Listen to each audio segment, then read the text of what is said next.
Congratulations on your victory, Canelo. My question for you is, I know you mentioned, or maybe it was, not sure, somebody on your team mentioned about the prospect that you won another title that is held by Demetrius Andrade, who has the fight in June, so maybe you said it was a little too close to your September date. Putting the fact that he's fighting in June aside, can you give me your thoughts about the possibility of a fight against Demetrius Andrade and the prospect of becoming the Undisputed champion? Sí, no, el que tenga el título, eso es lo que queremos el título, y pues obviamente ese es el objetivo, ¿no? Vamos a sentarnos con nuestro equipo a ver qué es lo que viene, pero el objetivo es ganar los 4 títulos en peso medio. Yes, that's the goal. Look, whoever has the title, doesn't matter. Our goal is to unify all the belts, become the undisputed middleweight champion of the world. We're gonna sit with our team, and we'll come back with a decision. D-Lo for boxing. All right, y'all. So I made a post on Facebook talking about, how Canelo Alvarez decided that he no longer wanted to challenge for Undisputed at 160 and opted to move up to 175 to try to pick off that weak version of Sergey Kovalev to try to cheat history in an attempt to make it seem like he had matched the feat of Henry Armstrong of being a champion in 3 weight divisions at the same time. All right. And every comment where somebody came on there and said anything in support of Andrade, every comment where somebody criticized Canelo for not trying to become undisputed at 160, the same guy just kept popping up every comment, trolling, saying, but Canelo got stripped at his IBF title first, so it wasn't going to be a fight. Well, Canelo got stripped of his IBF title because he didn't want to fight Demetrius Andrade or Sergey Deryvanchenko, so he allowed himself to be stripped and moved up to 175. Fight Kovalev.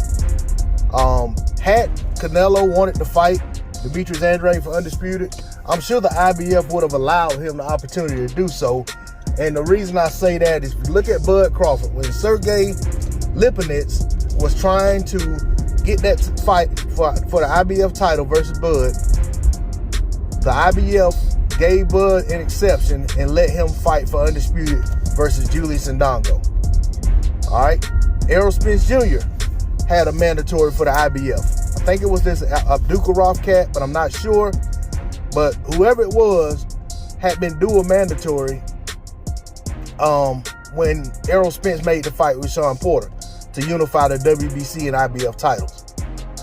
The IBF is a stickler for making sure that guys fight their mandatories, but the IBF also has shown a willingness to step aside and allow fights for unification bouts and Undisputed to take place.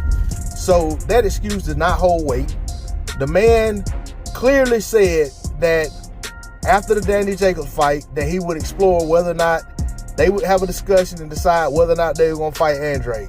The issue on the table was Andrade was fighting in June and Canelo wanted to turn around and fight in September.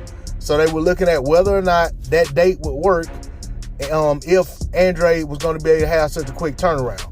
Which, of course, we know now, based on other moves that Canelo has made, he wouldn't have cared about Demetrius Andrade having a short turnaround because he didn't care about Kovalev having one. Kovalev fought Canelo within 2 months of fighting the yard fight, or right around 2 months of fighting that yard fight, in which he was getting beat and stopped yard late in the fight.